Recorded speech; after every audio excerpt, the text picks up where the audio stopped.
Dear students, अभी तक हमने जो पढ़ा है उसके बाद आपका नेक्स्ट टॉपिक है polygon law of vector additions. Polygon law of vector addition जैसे like triangle law of vector addition हमने पढ़ा है, parallelogram law of vector addition पढ़ा है।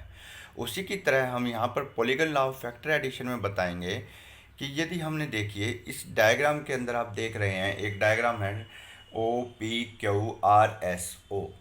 इसके अंदर हमने कंसिडर कर लिए 4 वेक्टर्स हैं ABCD।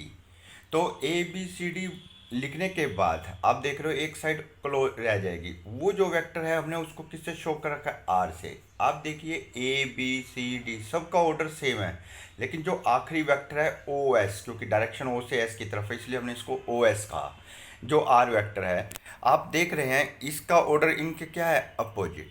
तो polygon law of vector addition क्या कहता है कि if any number of vectors acting on a particles are represented in magnitude and direction by the various sides of a polygon taken in same order, then their resultant is represented by closing side, जो last side है, closing side of the polygon in magnitude and direction. तो 4 vectors हैं, तो आपको याद रखना है polygon जो बनेगा वो होगा pentagon.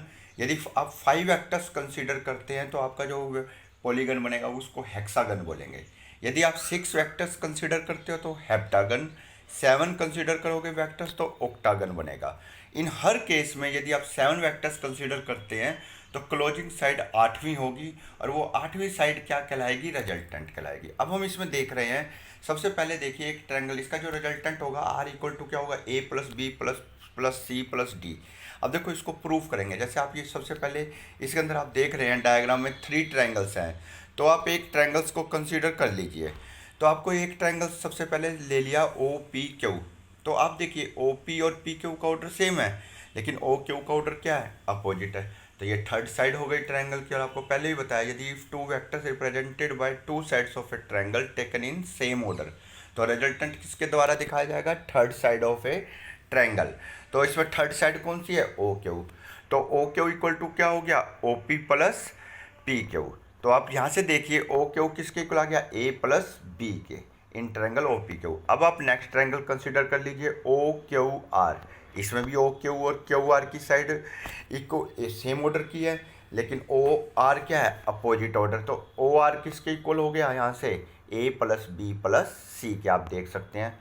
Similarly last triangle ORS, इसमें OR और RS की साइड सेम ऑर्डर की है, लेकिन OS क्या है, अपोजिट ऑर्डर।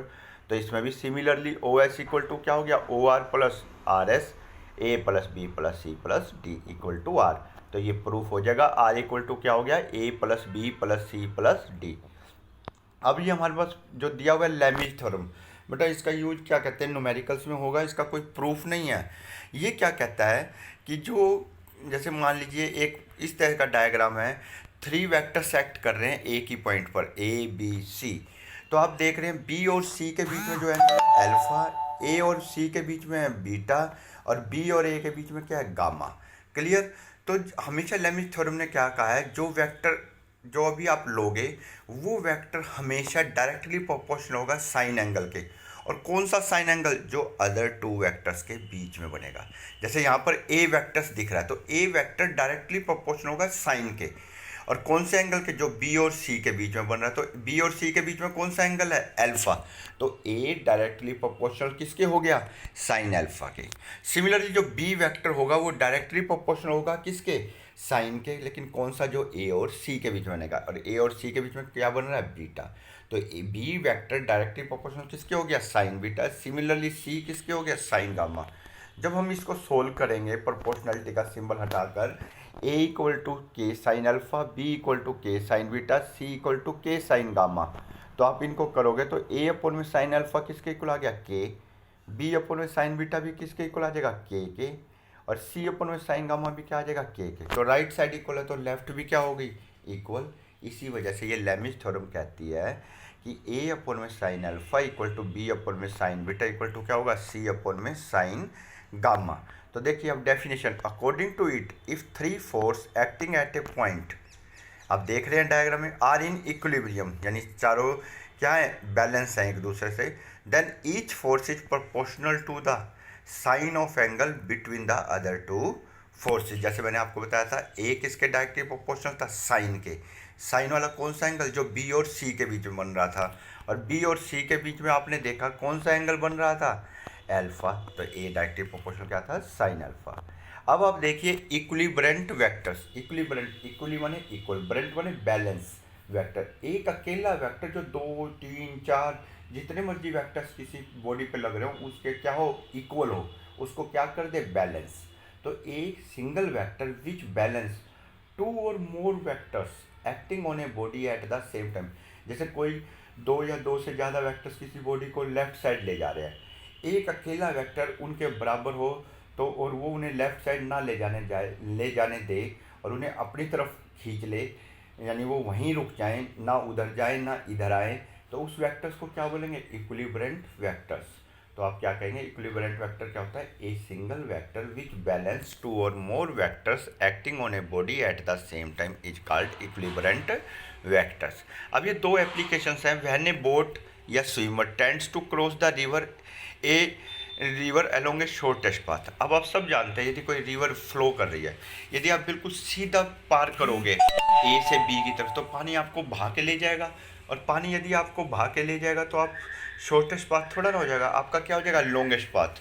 तो आपने कैसे ट्रैवल करना है, स्विम करना है पानी के, रिवर के फ्लो के अपोजिट। तो देखिए पहले जो स्विमर है वो along A to D swim करेगा v1 वेलोसिटी से, तो पानी का भाव उसको अपने आप धीरे धीरे धीरे धीरे कहाँ ले आएगा, ए बी की तरफ। तो पाथ क्या हो जाएगा, शॉर्टेस्ट। तो हमने सपोज कर लिया जो वाटर है, रिवर है, उसकी जो विड्थ है वो क्या है, एस, और क्या कहते हैं वो जो वाटर का फ्लो है उसकी वेलोसिटी क्या है, v2, आदमी की वेलोसिटी क्या है, v1, ऑब्जेक्ट की। इन दोनों का देखिए अब आपको एक ये ट्रायंगल बन गया, right angle A B D, तो रिजल्टेंट वेलोसिटी क्या मान ली, v। देखो ए डी और डी बी का ऑर्डर क्या है, सेम, तो v1 और v2 का ऑर्डर क्या हो गया, सेम। तो रिजल्टेंट थर्ड साइड कौन सी हो गई, ए बी, और उसका ऑर्डर क्या है, अपोजिट। अब आप इसको क्या करें, पाइथागोरस थ्योरम से निकाल लीजिए, बेस का स्क्वायर प्लस परपेंडिकुलर का स्क्वायर इक्वल टू v1 का स्क्वायर, तो v स्क्वायर आ गई, v इक्वल टू क्या आ गई, अंडर रूट v1 का स्क्वायर माइनस v2 का स्क्वायर। और यहाँ से आप देख सकते हैं साइन थीटा क्या होता है, परपेंडिकुलर अपन में हाइपोटेन्यूज, v2 अपन में v1 निकाल लीजिए। Time to cross the boat, t equal to क्या होता है, वेलोसिटी क्या होती है, डिस्टेंस अपन में टाइम, और टाइम क्या हो गया, डिस्टेंस अपन में वेलोसिटी, टाइम इक्वल टू क्या हो गया, डिस्टेंस अपन में अंडर रूट v1 का स्क्वायर माइनस v2 का स्क्वायर। तो आपको ध्यान रखना है जब भी आप किसी रिवर को क्रॉस करना चाहते हैं शॉर्टेस्ट पाथ पे, तो आपको हमेशा रिवर के फ्लो के अपोजिट स्विम करना होगा, तो पानी का भाव आपको फ्लो आपको शॉर्टेस्ट पाथ के अलोंग ले आएगा। क्लियर है, इसको पढ़ के देखना। आज के लिए इतना ही।